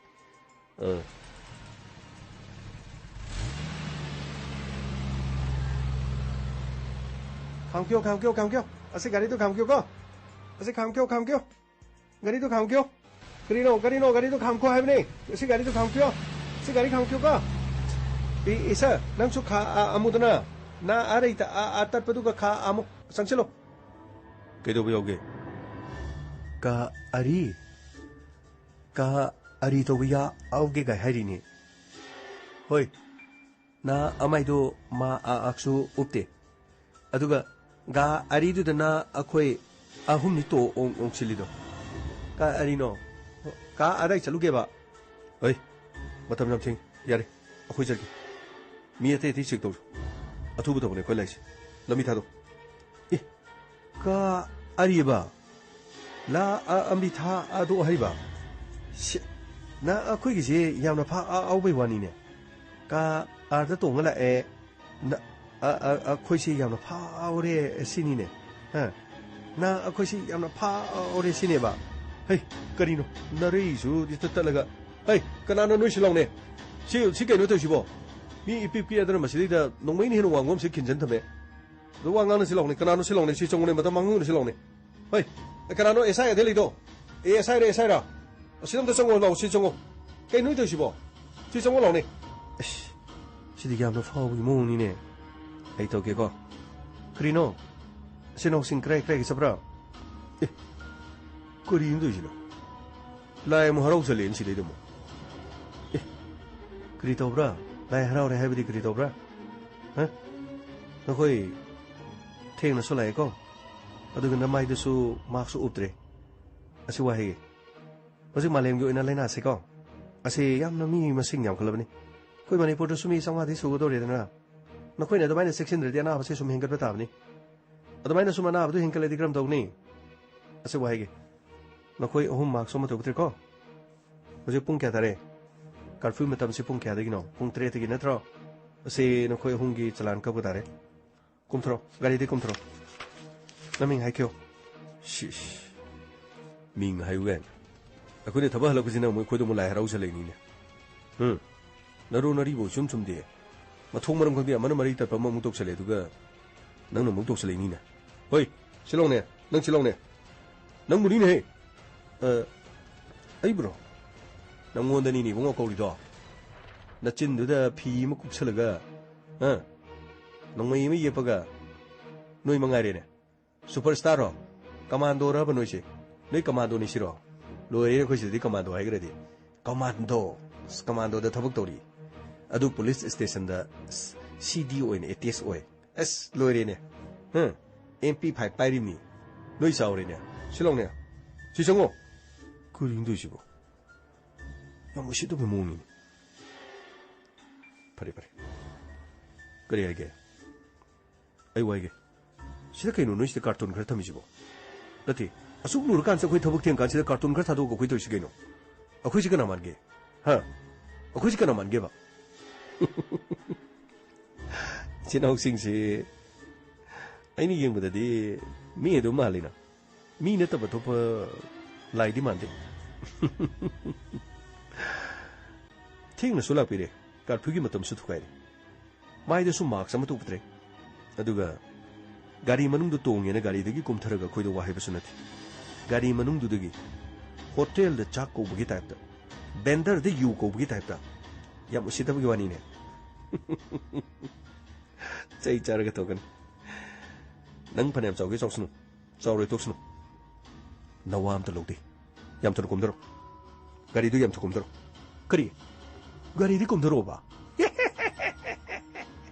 hey nang bu kai lem dai no na bis Rahul sabas mingai dia nai bini dia prama palamgi hey chai char kan ai si kan hanu khangro ai si kan hanu khangro lambi lam khang tu noi ne sumaina ong phok chek tawdri ba nabungo hoi u kan ne sak sak sak sak loi han do ba tan matam mang ngon yam iriam lem na hari nisha karak tan ne ko la ga noi si lei jing je ko la ga a yam na lap na jiri da ta giro mori da ta giro ei teno pon da ta giro ne usi thoi da ba hado bere kesel to yam thuno thabuk sege aine lok thuk ta tar di e nang yam phobui wani ne yam phobui wani ba grino to busi bu ngasi di gari sek to brai bu grino ni yam na tamthi ba mi so la ko male ra chai sa da na to khani khang de se ngasi mi puning lebisiga mako je thori ya lagi sing herega phu bi do gni se rahul ai to se krino mo do se krino gang mai ngai ko ai to ge yan no koi to mina le gari de gi kum da bi ge ha na traga thung hang to ga soro so ching do bai bra nari le ri ching thong le nari le ge ching tho o 너릴래 이렇게 찡터 해봐. 오, 그래. 꿈도, 그래 꿈도, 그래 꿈도. 에이 타도, 그치 타고. 에이, 으시다. 에이, 라훌, 너는 애기 마이도 군대 타봐. 그래도 레노, 누가 들어? yang usita da ne hautro rahul ga kupak sha hautro silebo dai nakoni su kuma ꯆꯠꯄꯤꯔꯣ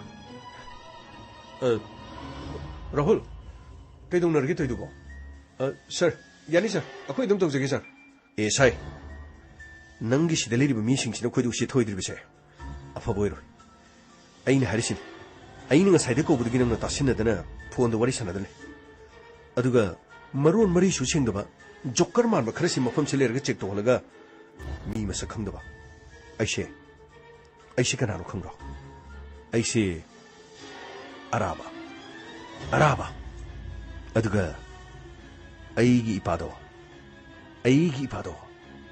ꯂꯝꯗꯝ ꯑꯁꯤꯒꯤ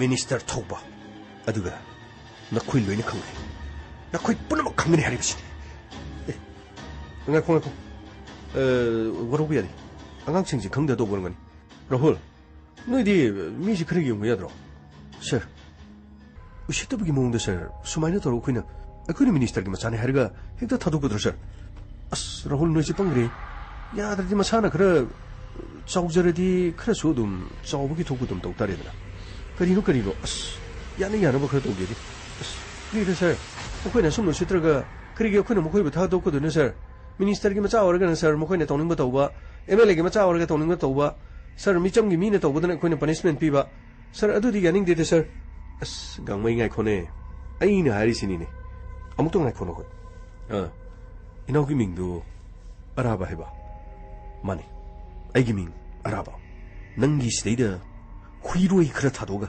ꯃꯔꯣꯟ ꯃꯔꯤ ꯁꯦꯡꯗꯕ joker ꯈꯔ ꯊꯝꯃꯒ ꯂꯝꯕꯤꯁꯤꯗ check ꯇꯧꯔꯒ ꯉꯁꯥꯏꯗꯤ ꯑꯩꯅ ꯅꯉꯣꯟꯗ ꯀꯧꯕ ꯅꯠꯇ꯭ꯔꯣ ꯑꯩꯅ ꯑꯦꯁꯥꯏ ꯅꯪ ꯁꯤꯗ ꯂꯥꯎꯅ ꯑꯩꯅ ꯀꯧꯕ ꯅꯠꯇ꯭ꯔꯕ ꯅꯪ ꯀꯩ ꯂꯝꯗꯩꯅꯣ ꯅꯪ ꯀꯔꯤ ꯂꯝꯗꯩꯅꯣꯕ ꯅꯪꯒꯤ ꯅꯃꯤꯡ ꯀꯗꯥꯏ ꯑꯣ ꯐꯔꯨ ꯅꯈꯣꯏ ꯀꯩꯗꯧ ꯌꯦꯡꯉꯨ ꯑꯁ ꯏꯅꯥꯎ ꯌꯥꯔꯁꯦ ꯁꯥꯎꯔꯅꯣꯕ ꯌꯥꯅꯕꯒ ꯑꯗꯨꯝ ꯁꯤꯟꯅꯁꯤ ꯀꯩꯗꯧꯔꯒꯦ ꯃꯈꯣꯏꯅ ꯈꯪꯗ ꯇꯧꯔꯤꯅꯤ ꯃꯤꯅꯤꯁꯇꯔꯒꯤ ꯃꯆꯥꯅꯤ ꯑꯗꯨꯅꯤꯗꯤ ꯒꯥꯔꯤꯗ ꯊꯥꯕꯁꯨ ꯅꯠꯇꯦ ꯀꯩꯝꯇ ꯑꯗꯨꯒꯤ ꯋꯥꯔꯧꯕꯤꯔꯣꯅꯁꯦ ꯌꯥꯅꯕꯗꯨ ꯑꯗꯨꯝ ꯇꯧꯁꯤꯁꯦ ꯀꯩꯅꯣ ꯌꯥꯅꯕ ꯇꯧꯁꯤꯕꯨ ꯀꯩꯅꯣ ꯌꯥꯅꯕ ꯇꯧꯁꯤ ꯍꯥꯏꯁꯤꯕꯨ ꯀꯩꯅꯣꯕ ꯌꯥꯅꯕ ꯇꯧꯁꯤꯗꯤ ꯃꯥꯛꯁ ꯎꯞꯇꯕ ꯑꯗꯨꯒ ꯀꯥꯔꯐ꯭ꯌꯨ ꯊꯨꯒꯥꯏꯕ ꯑꯩꯈꯣꯏꯗ ꯎꯁꯤꯠꯇꯕ ꯑꯗꯨꯅ ꯃꯔꯝ ꯑꯣꯏꯔꯒ ꯃꯐꯝ ꯑꯁꯤꯗ ꯑꯣꯟ ꯗ꯭ꯌꯨꯇꯤ ꯊꯕꯛ ꯇꯥꯔꯤꯕ ꯑꯣꯐꯤꯁꯔ ꯑꯃꯗ ꯎꯁꯤꯠ ꯊꯑꯣꯏꯗꯅ ꯋꯥ ꯉꯥꯡꯕꯒꯤꯗꯃꯛ ꯑꯩꯒꯤ ꯃꯥꯏꯀꯩꯗꯒꯤ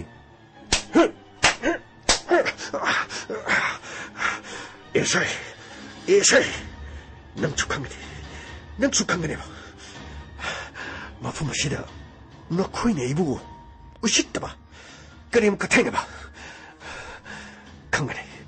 ꯅꯈꯣꯏ ꯈꯪꯒꯅꯦꯕ ꯈꯪꯉ ꯀꯩꯗꯧꯔꯒꯦ ꯅꯈꯣꯏꯒꯤ ꯅꯄꯥꯅ ꯃꯤꯅꯤꯁꯇꯔ ꯑꯣꯏꯔ ꯀꯩꯗꯧꯔꯒꯦ ꯂꯪꯅꯤꯡꯕ ꯃꯐꯝꯗ ꯂꯪꯉꯨ ꯑꯗꯨ ꯁꯤꯃ ꯈꯪꯉꯨ ꯅꯈꯣꯏ ꯅꯄꯥꯒꯤ ꯃꯤꯅꯤꯁꯇꯔ ꯑꯣꯏꯕꯗꯨꯗꯤ ꯆꯍꯤ 5 ꯂꯥꯏꯕꯛ ꯐꯔꯒꯅ ꯃꯊꯪ ꯆꯍꯤ ꯀꯥꯔꯛꯀꯗ꯭ꯔꯥ ꯅꯕꯨꯡꯉꯣ ꯑꯩꯈꯣꯏꯅ ꯇꯧꯔꯤ ꯊꯕꯛꯁꯤꯗꯤꯅꯦ ꯆꯍꯤ 5ꯗꯤ ꯅꯠꯇꯦꯅꯦ ꯚꯦꯂꯤꯗꯤꯇꯤꯁꯦ ꯑꯩꯈꯣꯏꯅ ꯈꯔ ꯁꯥꯡꯉꯦ ꯎꯁꯤꯠ ꯊꯑꯣꯏꯗꯕ ꯇꯧꯅꯨ ꯃꯐꯝ ꯑꯁꯤꯗ ꯑꯩꯈꯣꯏꯅ ꯗ꯭ꯌꯨꯇꯤ ꯇꯧꯔꯤꯁꯤ ꯀꯩꯅꯣ ꯈꯪꯕ꯭ꯔꯥ ꯁꯤꯗꯒꯤ ꯁꯦꯜ ꯈꯥꯏꯔꯒ ꯑꯩꯈꯣꯏꯒꯤ ꯏꯇꯨ ꯏꯆꯥꯗꯤ ꯌꯨꯝꯗ ꯄꯩꯁꯥ ꯄꯤꯒꯦ ꯍꯥꯏꯕ ꯅꯠꯇꯦ ꯒ꯭ꯌꯥꯟ ꯇꯥꯕ꯭ꯔꯥ ꯑꯩꯈꯣꯏꯅ ꯁꯤꯗ ꯀꯩꯕ ꯆꯂꯥꯟꯁꯦ ꯔꯤꯁꯤꯞꯅꯤ ꯀꯩꯁꯤ ꯑꯩꯈꯣꯏ ꯄꯨꯝꯅꯃꯛ ꯎꯠꯀꯗꯧꯔꯤꯕ ꯅꯨꯡꯇꯤꯒꯤ ꯈꯕꯔꯗꯨ ꯎꯠꯂꯤꯗꯨꯗ꯭ꯔꯣ ꯀꯥꯔꯐ꯭ꯌꯨ ꯊꯨꯒꯥꯏꯕ ꯃꯤꯁꯤꯡꯗꯒꯤ ꯂꯨꯄꯥ 60,000 ꯈꯣꯝꯀꯠꯂꯦ ꯍꯥꯏꯗ꯭ꯔꯣ ꯎꯁꯤꯠ ꯊꯑꯣꯏꯗꯕ ꯇꯧꯅꯨ ꯁꯤꯒꯤ ꯂꯩꯅꯥꯁꯤꯕꯨ ꯅꯥꯔꯗꯤ ꯍꯣꯁꯄꯤꯇꯥꯜꯗꯗꯤ ꯃꯤꯅꯤꯁꯇꯔꯒꯤ ꯃꯆꯥ MLAꯒꯤ ꯃꯆꯥ ꯑꯩ IAS ꯑꯣꯐꯤꯁꯥꯔꯅꯤ ꯑꯩ IPSꯅꯤ ꯑꯃꯠꯇ ꯆꯪꯕꯖꯥ ꯅꯠꯇꯦ ꯅꯥꯕꯨ ꯅꯥꯔꯗꯤ ꯈꯨꯗꯣꯡꯊꯤꯕꯒꯤ ꯆꯥꯡ ꯌꯥꯝꯅ ꯋꯥꯡꯉꯤ ꯃꯤꯌꯥꯝꯒꯤ ꯄꯨꯟꯁꯤ ꯀꯟꯅꯅꯕꯅꯤ ꯑꯩꯈꯣꯏ ꯂꯩꯔꯤꯁꯦ ꯁꯤꯗ ꯑꯩꯈꯣꯏ ꯂꯩꯔꯤꯁꯦ ꯂꯩꯅꯥ ꯑꯁꯤ ꯉꯥꯛꯊꯣꯛꯅꯕ ꯍꯣꯠꯅꯕꯗ ꯃꯇꯦꯡ ꯄꯥꯡꯉꯤ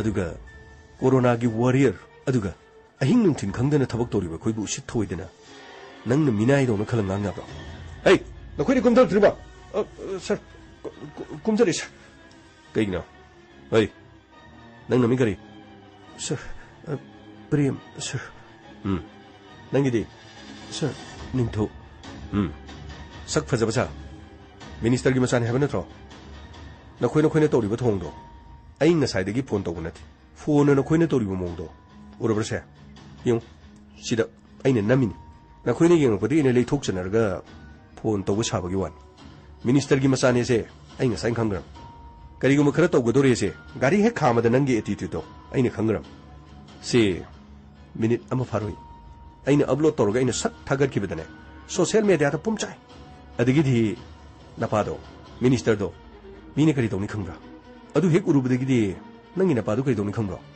ꯂꯩꯌꯨ ꯑꯗ ꯂꯩꯌꯨ Gamay. Sir, makugi masama sa diyo phone loy lokto. Aduga, gari si solo orga check to. Fagni sir. Nungai jarida. Ay de khoi sir si. Minister ki masa si ki ba malu re.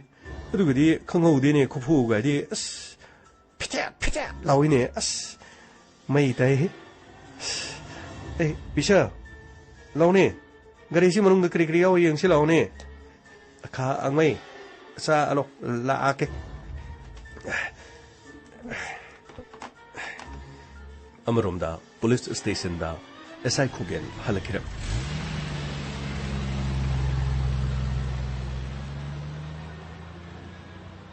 Sir. Oh, Kugen. Kari le re. Report kari le. Sir. Prem gani thoga arabaga. Makoi umsi he paraga. Gari amada hek chale he sir. Aduga sir. Prem amadi ni thodi makoi di mayum da suan halaktra male. Aduga araba harisina Minister ki masa hoilam. Kari? Minister kana? Sir, Minister Thoba. Thoba hai badi? Oh, Forest Minister. Sir, makoi Scorpio gari matunga makoi hek chali hari sir. Number khangabra. Sir, number sida leizare. MN 01 4400. Yana fare dadi. Hojikti. Akoina phaduna thamni bu miyosing asina makoina piri bo wafam sida. Prem Ningthau amadi araba. Makoi ga loinena asiguma thabak sida tawi harabanina. Karino habdu khangna bonus. Ai phone up to go. Pani sir.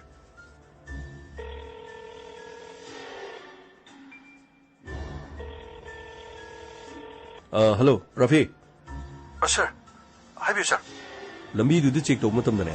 Scorpio gari ma. MN01 4400. Hariba gari si lambi de lanabdi. Madu fazer. Fagni sir. Adugane. Gari adugi manungda tongba mi adugi manungda araba Ningthau amadi Prem. Mi ahum se gari adu da tongba mi singdu da ma yaurabadi. Hektamo fajinga damani. Sir. Kedore Rafi. Sir, adudi mafam masida khoina pula phaduna lele sir. What? Kari? Nakudi mo toguramna? Sir.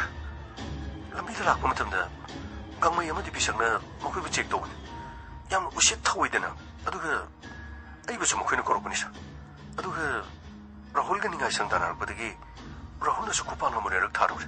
Adugi matungdagi mak minister gi machani haidun harki sir. Madudagi aina makhoi bu thiamki. Adubu aina thiamdu tade sir. Ushit thawidana police khoi bu huiroi haibani chingba. Aduga aiga leminari ba aigi personnel singbu joker manba ushit thawidaba. Yamna hantana khalagang ngangi sir. Madudagi aina khara su phugre. Yamna pare dudi. Makoi mafum adu da phaduna tham. Chilhen ki biyadi. Aduga makoi gi gari ado ningthi jena check to. Sir. Gari to regamai. Sir, gari iski manung dudi sir. Pesa yamna yawe sir. Pesa khojau yawe sir. Gari. Pesa khojau yawe ba. Rafi. Kaino gamai na hido. Gari haibno. Sir, gari iski manung da pesa khojau yawe hari sir. Pesa khojau yawe ba. Okay. Makoi fajenda na tham.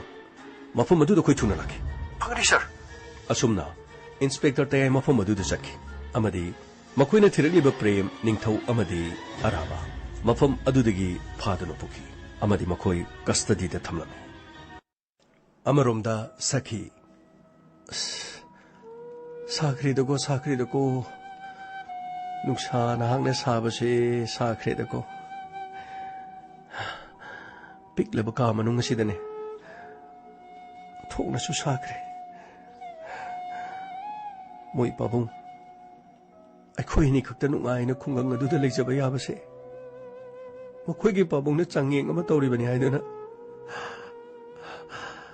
Akhoi busu nungsira roi doba. Pisu pijaning roi doba masa sing asigidama. Akhoi bu matam kayam kuina khangki se haibano ne moi pabung. Ima, kaidaw leirage. Aina sonda chakhumda ngahakta changjambiro na haire. Ima si swai maning maya sida adum leirage hairo. Karino teng thabane karine kapane as. Ima, migi mamang sida sune. Akhoi ji phajadaba su taraba. Ane. Ima khoina marong ma isa do khara taga ti adi phe. Mi ni he kero le kaino uba sidane. Ima khoi sa khoi ni yamna thina to bugi mong da ne ima ai de dugu mana te ko ichi hanoi ga ai ga di mana roi ko ai di ne ima bu yamna thina to da bani ko hoi da imong no khoi bu ka dai da thina to we hai ra bage ai ni sa nungai ta bagi ne swai maning si da ngak pham da na lei bani da ima samai na to bane ba mai do bil su loi thokra ba adu ga ne na sa nu pa da ne mai gi bil do amuk ta kapo haraga horen office halak da kapa age haidana ne mai gi rista to kapak tre ba adu sumaina to gani ma phi du khara su ba haujalu ro ba aina su pane am sure phi macha khara wa lori adu ima gi suga da bale phi du su ima na pai biro washing machine si yara di aina kok su bi ya bane ba ima gi phi du su khara su biro adu ga masa ayuk te aina su ba sing se phi sing se khara tha do mina ra se bi ma hoi ima gi di phi su ni ngai su yam leite da ima phi ga du khara ga sing na su se mi nu ura ga ne chamo yeng bu nu ngai te ba adu khak ta su na ta imung si da le ga ima khoi na chamo to ri kamai thong ni ma se ma lak pi ro ko ai ni nga sai su kok jaram ba ni khara thu na lak pi ra di pha do ba hoi la ge khut asina phadi phau bu su mongam dra kan si da yam khraba ma ki phi asibu aina sum mongam go dori bra o aina suning da ba hai badu ta ga dori bra ichani imong ni na khoi gi na teng do pang ni ne be ma dabu ima gi chik pa na ba si ga aina ngom ga dori bra ni tori si o pare ai la ge ko oi babu ai khoi bu matam ke yam kuina khang ki se hai banon o khoi babu ngi ning ba thung dri bro ai phi su ba mu chalu ki asumna mamong nu bi ge manak ta changdu na sakina yam na ba phi adu thadok pa yoram ngam da mahak yam na kan hona saki ima aina somda mu sai singi mu hona lere ima na nga sai de phi amani khak thadok pa sibu ojik pha bu loi dri bra ba ima mi gi mamang tu pha jada ba hik tu ta ba na sa nu pa sin ne mai gi research to ko ha pa di phara dong ne ba sibu yeng ne ai khoi na phata ba su ta re mi mamang si da ima ai di se khoi dong na tok da bani koi ma ngasi no ma khatang ima sin na mateng pang bi ba si da ne kari mata kari bu kana ro do no ima khoi si da lei da na kari bu kana do no ba imung si da ne ching ting na ba de ba ima tha mamam tham na ga kari no wa ma khana da ba ya ra roi da kari kana ro do no ba ima khoi le na kari bu kana ro do no to ri si bo bo wi be ma ima su phane am di tha do ba ni ai su ne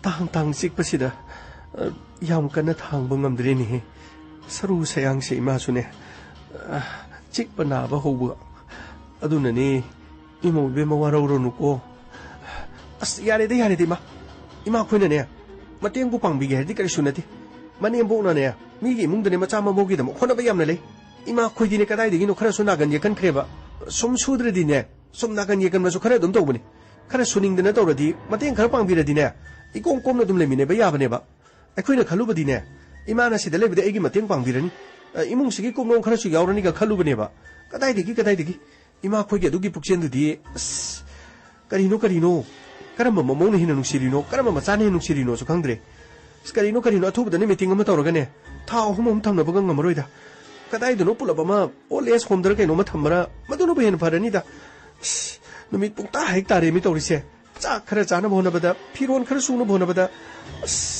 kari no mi to ri si bo mai pe ma si bo kari no mi ngasi no ma tang mating pang biu hai ba da yam na toina hai ba su na ti ya da no ba to ri si kari no oi ta mo ya sin to sin na ai di mai gi research to ka pa gaw re da na hi me yang sai nang na so bu du ga sau lang ma ne da ai dum la ba ni si hap ke na kai no si hu ju bu phi shu lo dir ba hai ji bo ka dai di gi lo re do no imung si du kana na mating pang bi ni ngai le ri ge ha kana na bu mating pang bi ni ngai le ri ge ba ꯑꯩꯅ ꯅꯍꯥꯟ ꯍꯥꯏꯔꯤ ꯏꯃꯨꯡꯁꯤꯗ ꯊꯕꯛ ꯁꯨꯅꯅꯕ ꯆꯥꯛ ꯏꯁꯤꯡ ꯊꯣꯡꯅꯅꯕ ꯃꯤ ꯑꯃ ꯊꯝꯁꯤ ꯍꯥꯏꯔꯒ ꯃꯣꯏ ꯇꯥꯃꯣ ꯌꯥꯏꯅꯕꯨ ꯇꯥꯕ꯭ꯔꯣ ꯃꯣꯏ ꯇꯥꯃꯣ ꯌꯥꯏꯃꯅꯕꯨ ꯇꯥꯕꯤꯕ꯭ꯔꯕ ꯑꯁ ꯀꯩꯅꯣ ꯅꯪ ꯃꯤ ꯑꯃ ꯊꯝꯁꯤ ꯑꯗ ꯑꯩꯈꯣꯏ ꯏꯃꯥ ꯊꯝꯁꯤꯗꯤ ꯅꯪ ꯅꯊꯟꯇ ꯂꯩꯕ ꯅꯨꯡꯉꯥꯏꯇꯦ ꯍꯥꯏꯔꯦ ꯑꯗꯨ ꯏꯃꯥꯁꯨ ꯂꯩꯔꯦ ꯀꯔꯤꯅꯣ ꯅꯈꯣꯏ ꯅꯃꯥꯁꯤꯅ ꯀꯩꯗꯧꯗꯣꯔꯤꯒꯦ ꯅꯈꯣꯏ ꯅꯃꯥꯁꯤꯅ ꯀꯔꯤ ꯇꯧꯗꯣꯔꯤꯒꯦꯕ ꯆꯥꯛ ꯆꯥꯕꯒꯤ ꯈꯨꯠ ꯊꯥꯡꯒꯠꯄꯗꯣ ꯁꯨꯃꯥꯏꯅ ꯈꯨꯠ ꯊꯥꯡꯒꯠꯄꯗꯣ ꯃꯗꯨ ꯈꯛꯇꯅꯤ ꯍꯩꯔꯤꯁꯦ ꯑꯗꯨꯒꯅꯦ ꯆꯥꯛ ꯆꯥꯔꯒ ꯂꯨꯈꯥꯛꯇꯣ ꯁꯨꯃꯥꯏꯅ ꯄꯥꯏꯔꯒ ꯄꯨꯈꯝꯗꯨꯗ ꯁꯦꯡꯅꯤꯡꯗꯦ ꯃꯆꯥ ꯃꯃꯧꯅ ꯁꯦꯡꯉꯁꯅꯣꯅ ꯑꯩꯈꯣꯏꯒꯤꯅꯦ ꯏꯆꯦ ꯑꯍꯟ ꯍꯣꯏ ꯑꯗꯨꯒꯅꯦ ꯏꯅꯥꯎꯅꯨꯄꯤ ꯍꯣꯏꯗꯨꯗ ꯂꯩꯕ ꯑꯣꯏꯔꯗꯤꯅꯦ ꯅꯍꯥꯟꯅ ꯐꯨꯗꯅꯕꯨ ꯇꯥꯟꯊꯣꯛꯄꯤꯔꯗꯧꯅꯤ ꯑꯩꯗꯤꯅꯦ ꯑꯍꯥꯎꯕ ꯄꯤꯖꯔꯤꯕ ꯑꯍꯥꯎꯕꯗꯅꯦ ꯑꯩꯅ ꯄꯤꯖꯔꯤꯁꯦ ꯑꯗꯨꯒ ꯉꯁꯤ ꯅꯣꯡꯃꯇꯪ ꯐꯤꯁꯦ ꯁꯨꯕꯗ ꯃꯇꯦꯡ ꯄꯥꯡꯕꯤꯌꯣꯅ ꯍꯥꯏꯔꯨꯕꯗꯒꯤ ꯈꯤꯇꯪ ꯄꯥꯏꯁꯟꯅꯗꯅ ꯅꯥꯍꯦꯗꯅ ꯂꯩꯔꯤꯁꯤ ꯎꯗ꯭ꯔꯣ ꯑꯁꯤꯕꯨ ꯅꯈꯣꯏ ꯏꯃꯥꯁꯤꯕꯨ ꯅꯍꯥꯟꯋꯥꯏ ꯅꯈꯣꯏꯒꯤ ꯅꯐꯤ ꯅꯔꯣꯡꯒ ꯁꯨꯔꯛ ꯆꯥꯃꯛꯇꯕ꯭ꯔꯕ ꯀꯔꯤꯝꯇ ꯍꯩꯇꯕ꯭ꯔꯕ ꯁꯤꯕꯣ ꯑꯁ ꯉꯥꯏꯈꯣꯗ ꯅꯪ ꯁꯣꯝꯇ ꯏꯃꯥ ꯅꯃꯧ ꯅꯨꯄꯤꯁꯤꯁꯨ ꯃꯊꯟꯇ ꯉꯥꯏꯔꯦ ꯈꯪꯉꯦ 이마수 그럼 띵 광버디 야이디마 방촌막 손버수 나티 나한 막히디 마이기 빌드수 아이수 깝게 도보다 거름버디기 와 토마네 나 아이 혹지 틀리시니 ngahaktang ngasi khudong sadabdi ma sumateng pangbibi ye as khoi ma hoisu puksen ji pikman khreda imung ngasi da matam khara le minering ededi ma khara su yani yana ba khara sana sike do wi ma ibung wa yai ma chumi imung na haibasu nang na haibasu chumi ima na lan bani ne ima se meham ga manada ba saru gi leina mana da ne po chai sha mata pai bangam da ba chumi 이몽 누피나 하이버도 짝짝 코마마 찐데 짝짝 코마마 당갓버세 마시 칵더니 많은 건바 이싱 여우마마 탁내는 바에 이싱 여우마 탁내는 바 꼰도 빠이르가 이마디 이싱도 얌나 하빠디 마도 보고 당갓 방감다번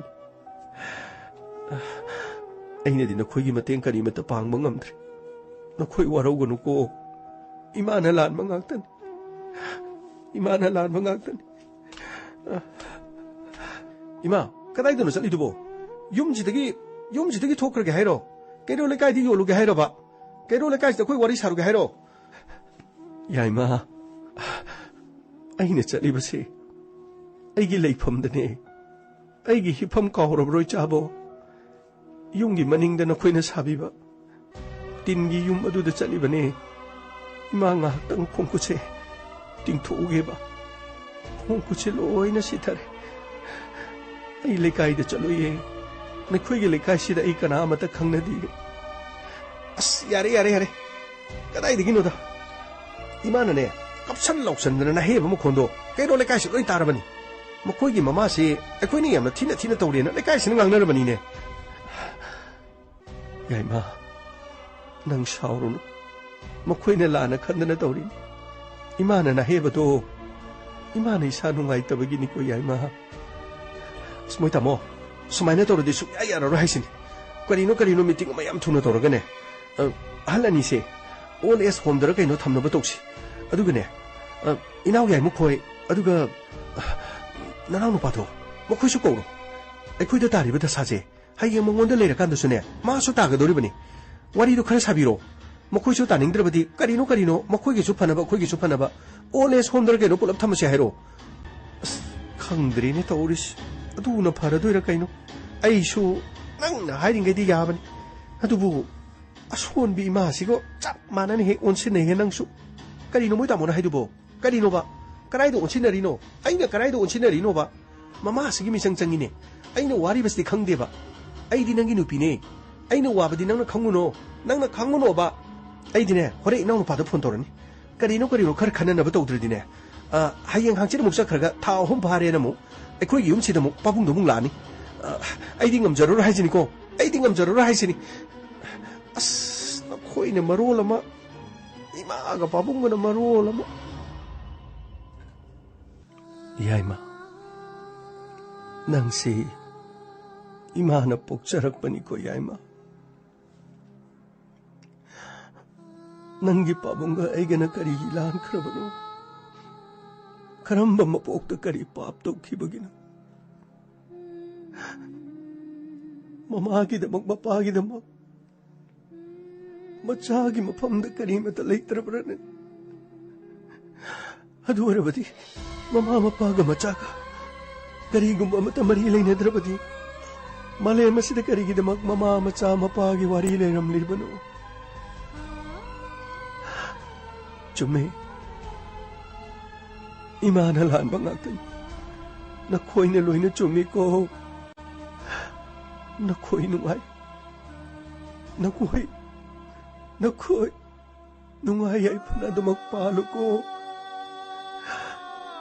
ꯏꯃꯥ ꯋꯥꯔꯧꯗꯦ. ꯑꯩꯈꯣꯏꯕꯨ ꯊꯤꯅ ꯇꯧꯔꯕꯁꯨꯅꯦ, ꯅꯪꯒꯤ ꯄꯥꯕꯨꯡ ꯑꯃꯗꯤ ꯅꯪꯒꯤ ꯅꯃꯥꯒꯤ ꯑꯄꯥꯝꯕꯗꯤꯅꯦ,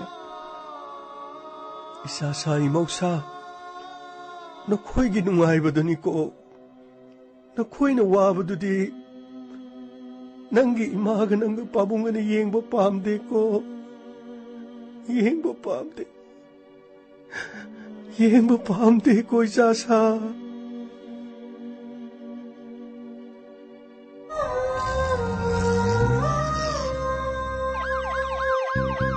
Lakle lakle Inspector Tayay tayay tayay Lakle lakle Lakle lakle Inspector Tayay tayay tayay Uthana ba Ganbina ba?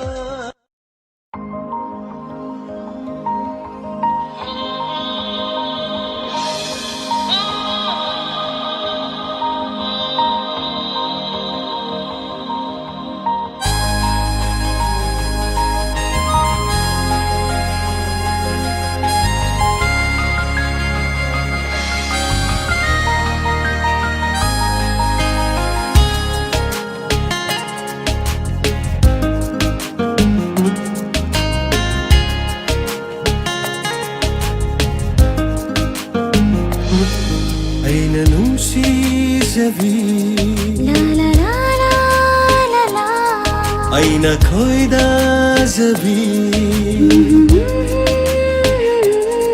Aina nungsijabi Aina koida jabi Nagtani Unsigi Nangtana loy jare Oh Aigi di thawaini Nangtana loy jare Oh Aigi di thawaini Nangtana aigi unsini Aina nungsi jabi Aina koida jabi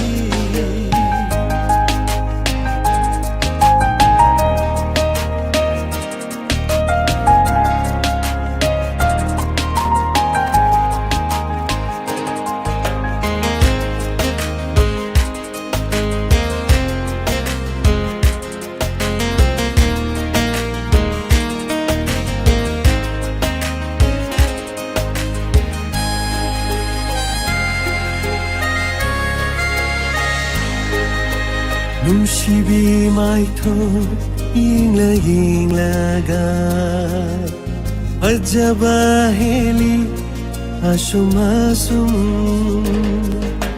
Nungsibi maitho yinglaga Ajaba helaki asum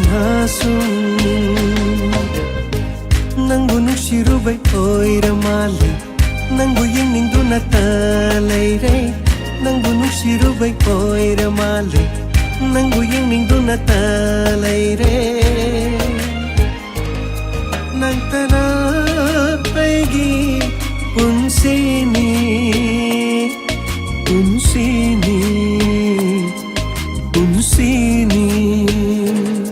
Aina nungsi jabi Aina koida jabi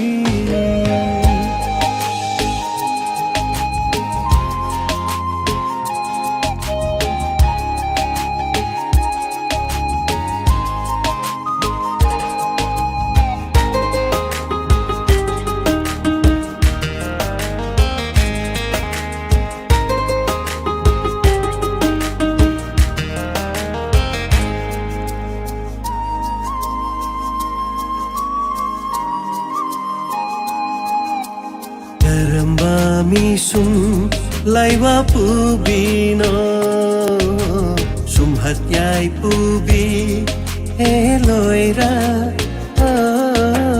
Karamba mi sum laiwa pubino Sum hatyai pubi eloira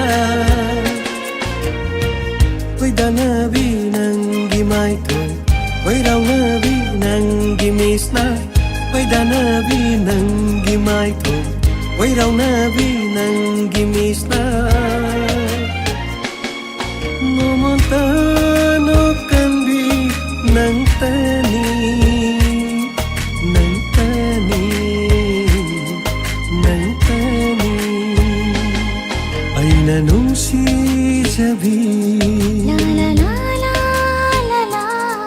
Aina koida jabi La la la la la la. Aina nungsijabi Aina nungsijabi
ꯍꯥꯏꯕꯤꯔꯣꯅꯦ